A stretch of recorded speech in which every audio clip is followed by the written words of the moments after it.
Jai Hind students, welcome to my YouTube channel. Students, you must study while others are sleeping. You must work while others are loafing. Do prepare well while others are playing. And students, dream big while others are wishing. So basically, what I mean to say is that always keep yourself one step ahead. In that way, you'll certainly be able to realize your dreams. With that positive note, students, let us start today's session. Today we'll be discussing about Maxwell's displacement current. Yes, we'll be discussing about Maxwell's displacement current. Before that, students, before we start the actual topic, we have already learned previously that a current flowing through a conductor, it produces magnetic field around itself. It is as per Oersted observation, isn't it? Now, according to Ampere's circuital law, the magnetic field and the conduction current are related by closed integral of the magnetic field is equal to mu naught times the net current threading through the loop. That is, according to Ampere's circuital law. This we have already done in the earlier session.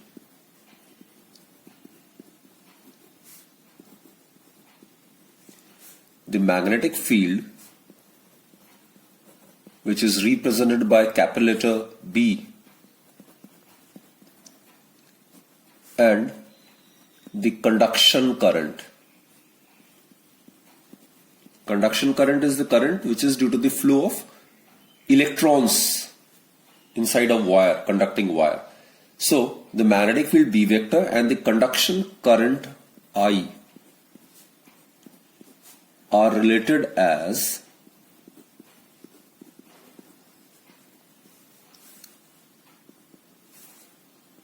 closed line integral of the magnetic field.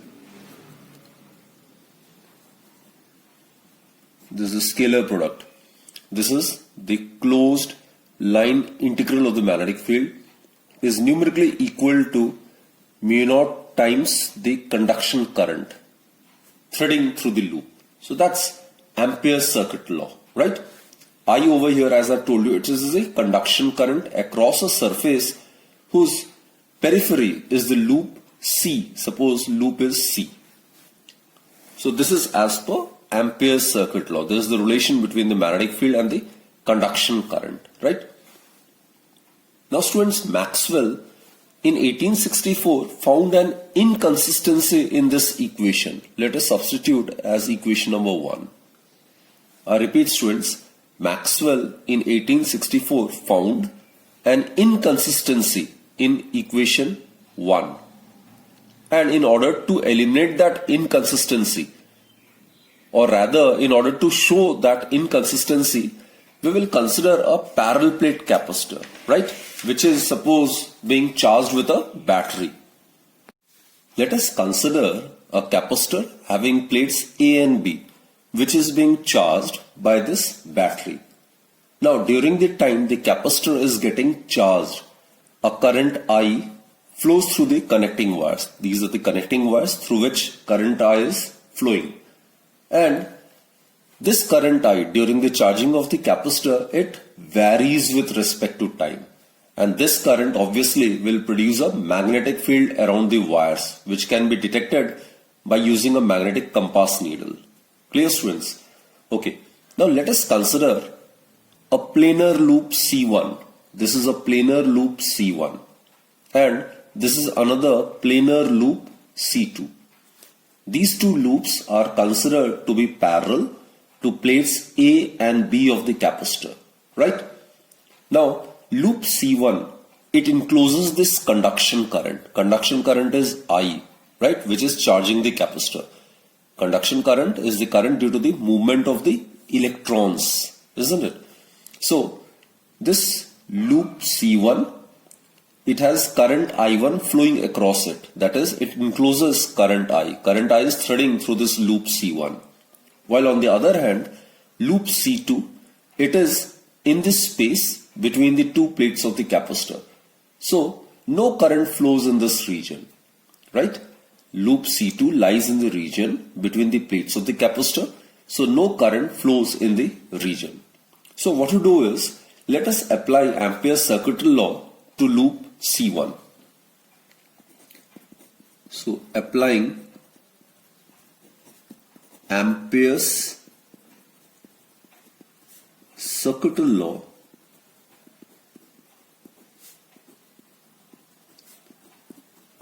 to loop C1, what we get is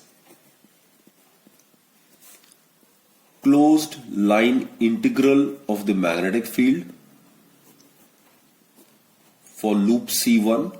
It would be equal to mu naught times, which is the absolute permeability of free space, times the current threading through the loop. The current threading through this loop C1 is I. So put this as equation number 2.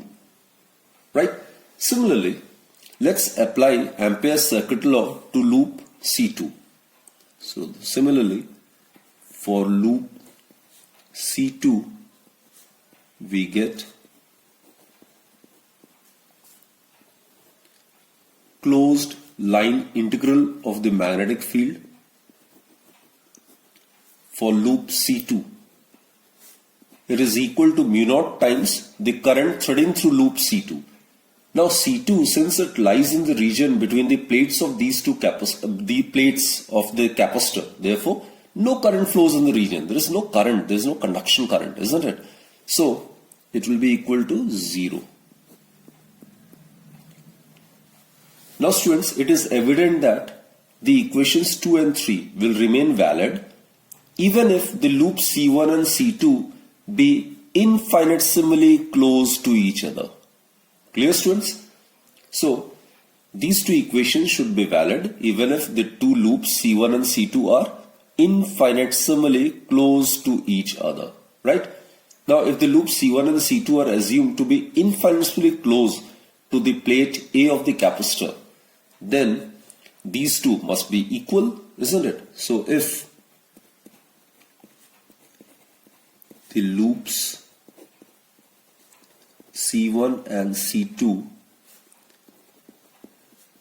are assumed to be infinitesimally, very, very close,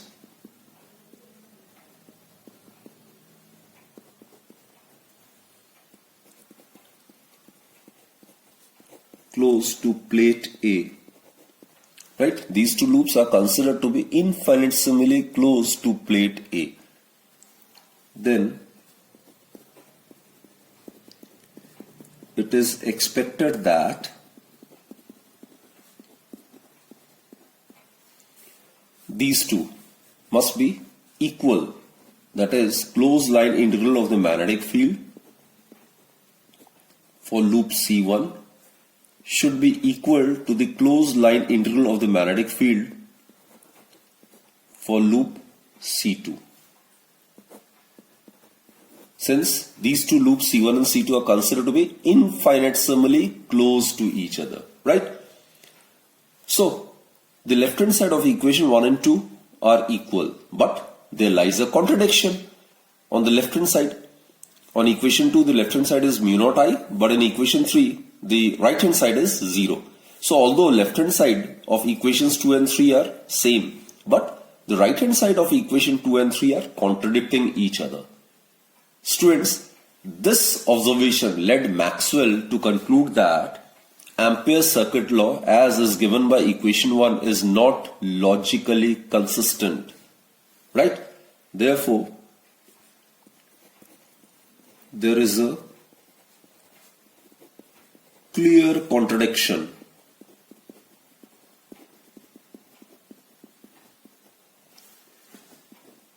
of equations 2 and 3, right? There is a clear contradiction of equations 2 and 3. As I've told you, the left hand side of equations 2 and 3 are equal, but the right hand side are not equal, so there is a contradiction. This observation led Maxwell to conclude that Ampere's circuit law as given by equation 1 is not logically consistent. Therefore, Ampere's circuital law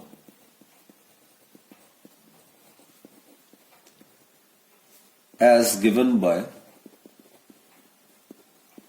this equation, as given by equation 1, is inconsistent or is not logically consistent. So students, in order to remove this inconsistency or for avoiding this above contradiction, Maxwell modified the Ampere's circuital law. So students, this is the mathematical statement of modified Ampere's circuital law. It is also known as Maxwell-Ampere circuital law. So here, this term is being additionally introduced, right? So again I repeat students, for avoiding the above inconsistency in the original form of Ampere's circuital law, Maxwell modified Ampere's circuit law as follows. Here phi E, it represents the electric flux over the loop. Phi E, it represents the electric flux over the loop. And epsilon naught, it is the absolute permittivity of free space, isn't it? So basically, Maxwell introduced this second term. And we will discuss this second term. By introducing this second term, Ampere's circuit law became consistent. This equation 5 actually, it can be represented in this following manner. Closed line integral of the magnetic field is equal to mu naught times the net current threading through the loop. And what is the net current? This current I, which is the conduction current, which is due to the movement of electrons inside the connecting wire, isn't it? Plus epsilon naught d phi E by dt.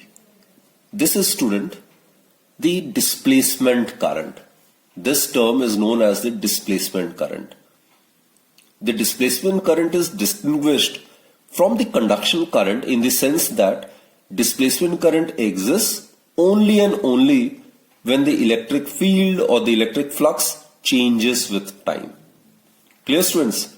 Above discovery leads us to another source of magnetic field, and this new source is the time varying electric field or the time varying electric flux. So this term, students, that is epsilon naught d phi E by dt. This is known as the displacement current.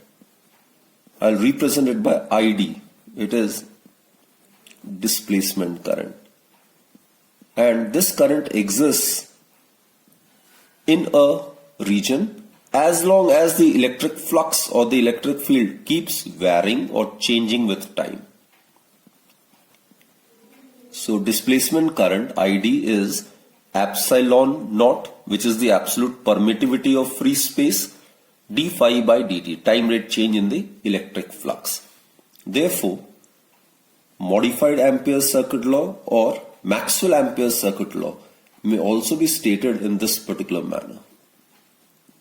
It is equal to mu naught I plus ID. ID stands for the displacement current.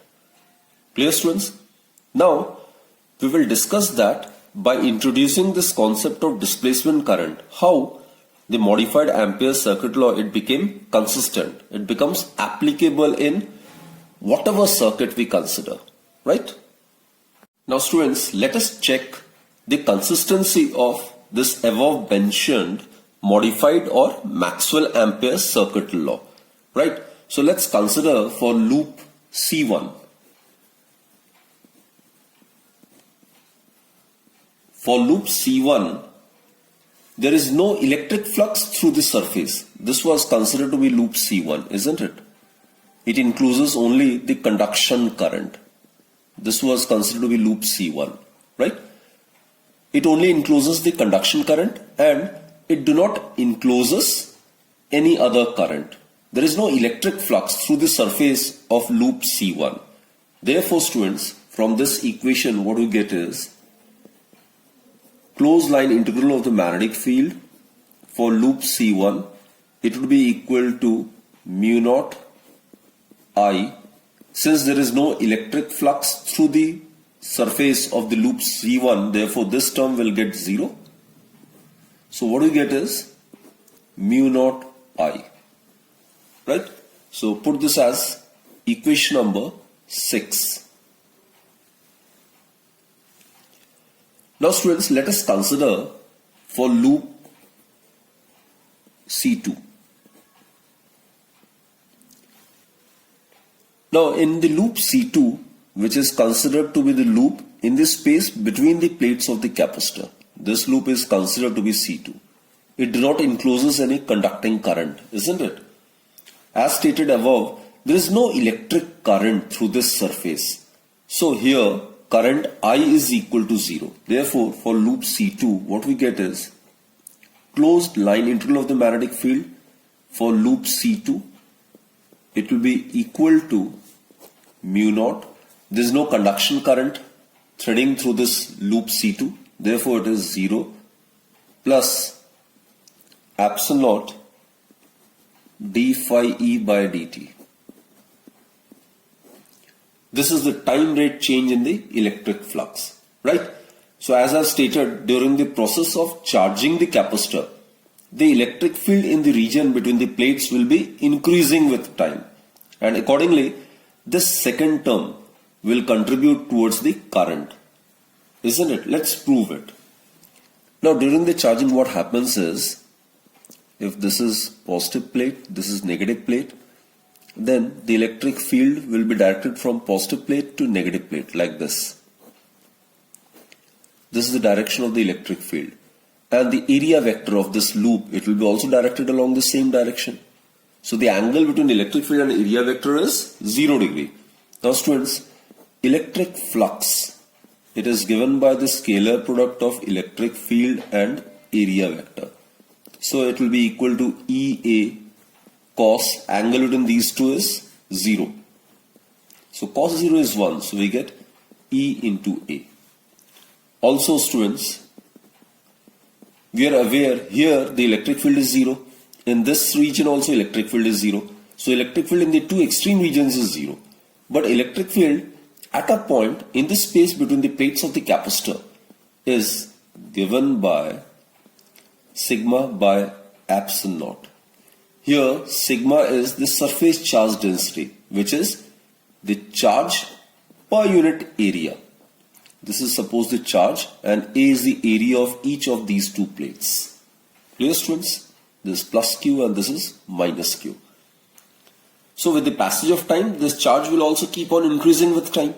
So with the increase in the charge, the electric field in the space between the plates of the capacitor will also increase with time, and accordingly the electric flux also keeps varying with time. So therefore students, the electric field is given by Q by A epsilon naught, isn't it? Substitute this value sigma over here, and hence the electric flux, it is E multiplied by A. E is the electric field in the space between the plates of the capacitor. So it is Q by A epsilon naught multiplied by this area A. So A get cancelled, so we'll be left with Q by epsilon naught. Therefore students, for loop C2, if we solve it, then the closed line integral of the magnetic field for loop C2, it would be given by mu naught epsilon naught d by dt. Substitute this value of electric flux as Q by epsilon naught. Now epsilon naught being constant, it can be taken outside the differentiation. So this epsilon naught get cancelled. So we are left with mu naught d by dt and Q. And students, we are aware dq by dt is the conduction current, isn't it? That is I. The conduction current I, it is actually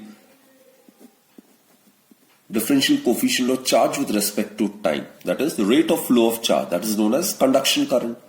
So it is mu naught I. So put this as equation 7. So B vector dot dl vector. Now observe equation 6 and 7. As I stated, if these two loops C1 and C2 are considered to be infinitesimally close to each other, then what happens is the left hand side of equation 6 and 7 would be equal, and right hand side of the equation 6 and 7 are also equal, each being equal to mu naught I. So now this law is consistent, isn't it? So thus we find that Maxwell's discovery introduces a fundamental symmetry into the basic laws of electromagnetism. Now look, Faraday's laws of electromagnetic induction states that changing magnetic field produces electric field, while Maxwell's displacement current, it implies converse, that changing electric field or changing electric flux produces displacement current, which in turn will produce magnetic field, isn't it? So Maxwell, by introducing the concept of displacement current, he was successfully able to modify Ampere's circuit law and make the law consistent. That is, now this law is applicable in any circuit, whether it's the case of a capacitor or whatever. And students, one thing more, the current which is flowing through the connecting wire, that is known as the conduction current. That's the rate of flow of charge. And the current which is produced in the space between the plates of the capacitor due to the change in the electric flux, due to the change in the electric field, that is displacement current, right? So displacement current exists as long as the electric flux or the electric field keeps varying with time. Once the electric flux or the electric field attains maximum value, then it will become constant, and differentiation of constant is zero. So in that case, displacement current will also become zero. Clear, students? Now let us discuss some important properties or points about displacement current. The first and most important point is the displacement current, that is ID, is precisely equal to that of the conduction current when the two are present in the different parts of the circuit. Conduction current, students, I have told you, it is present in the connecting wire. It is due to the rate of flow of charge. While the displacement current exists in the space between the plates of the capacitor, and this exists as long as the electric flux or the electric field keeps varying with time. So both are precisely equal at any given instant of time. Now let's prove it again. Conduction current. This is conduction current.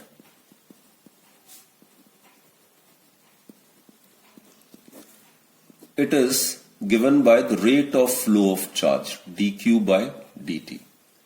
And students, displacement current, id, it is the displacement current.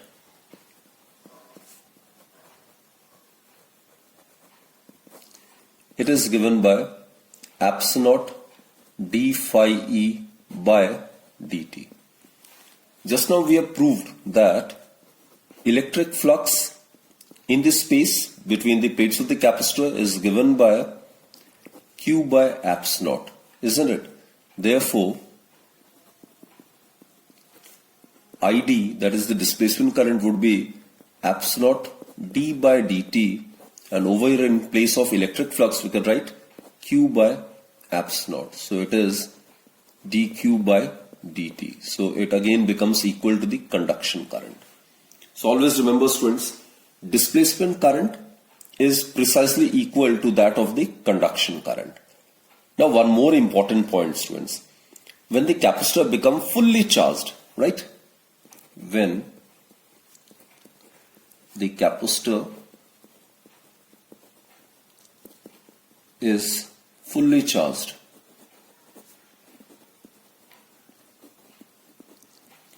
that is in the steady state condition,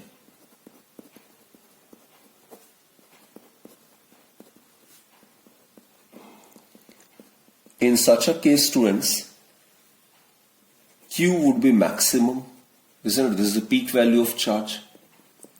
And in that case, dq by dt, it will become 0. So flux is maximum. And hence, ID, displacement current, which is given by epsilon times time rate change in the electric flux. Now flux becomes constant, so differentiation of constant is 0. So displacement current will become 0, which further implies that the conduction current will also become 0. So students, what I mean to say is that when the capacitor is fully charged, then it tends to block the flow of DC current. It is because of this reason. Because in this space between the plates of the capacitor, the electric flux will attain maximum value, and hence differentiation of electric flux with respect to time, it will become 0, and accordingly displacement current becomes 0. Now since displacement current at any instant is equal to the conduction current, therefore displacement current is 0 means that conduction current will also become 0. So a capacitor in the steady state condition blocks the flow of DC current, right? So therefore students, a capacitor in the steady state condition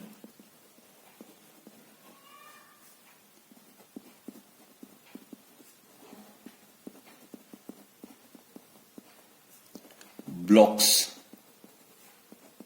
the flow of DC current. This we have also discussed while dealing with the topic of alternating current and in AC circuit consisting of a capacitor only. There we have discussed the resistance offered by a capacitor, which is known as capacitive reactance, XC equals to 1 by omega C, isn't it? So a capacitor in the steady state condition, that is when it is fully charged, it blocks the flow of DC current. Student, the displacement current arises due to the rate of change of electric flux or the electric field between the two plates of the capacitor. What I mean to say is that the displacement current exists in this space between the two plates of the capacitor as long as the electric field or the electric flux keeps varying with time. Clear, students? So think of the symmetry. Time varying electric field or electric flux, it produces displacement current, isn't it? And time rate change of the magnetic flux, it produces induced current, as was discussed in the phenomenon of electromagnetic induction. So basically, the Maxwell's introduction of displacement current, it provides a fundamental symmetry into the basic laws of electromagnetism. Clear, students? The conduction and displacement currents may be individually discontinuous, but the two currents together, that is I plus ID, the sum of the displacement current and the conduction current, it possesses a very important property of continuity through any closed electric circuit. What I mean to say is that the property holds good for displacement current also. I mean, the complete expression, that is I plus epsilon d phi by dt, this is the complete expression, that is I plus epsilon d phi e by dt. This is the conduction current and this is the displacement current. This entire term has got the property of continuity along any closed path through any circuit, right? Although the individual terms, that is individually the conduction current as well as the displacement current may or may not be continuous. Clear? But this entire term always remains continuous. I'll explain it. For example, in the connecting wire, students, suppose this was the case. This is the parallel plate capacitor and this is the circuit which we have considered. This is the source, isn't it? So these are the two plates of a parallel plate capacitor. Suppose this is point A and let us consider this to be point B. Now students, at point A, only conduction current exists but displacement current is 0, isn't it? So at point A, this expression will become only I, that is, conduction current will be only there. And epsilon naught d phi E divided by dt, it will be equal to 0. This is the electric flux. Clear, students? So therefore, I plus epsilon naught d phi E by dt, it is equal to I. This is at point A. So again I repeat, students, at point A only the conduction current is there. This is the conduction current. This is the conduction current, right?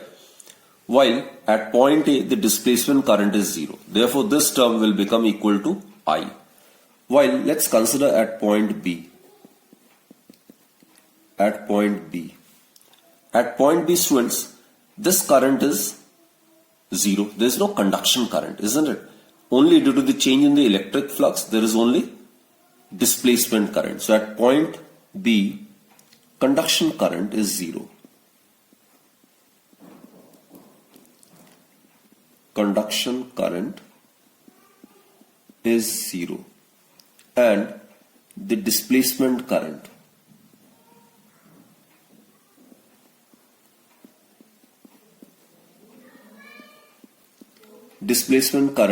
is epsilon naught d phi E by dt. And this we have proved to be precisely equal to that of the conduction current.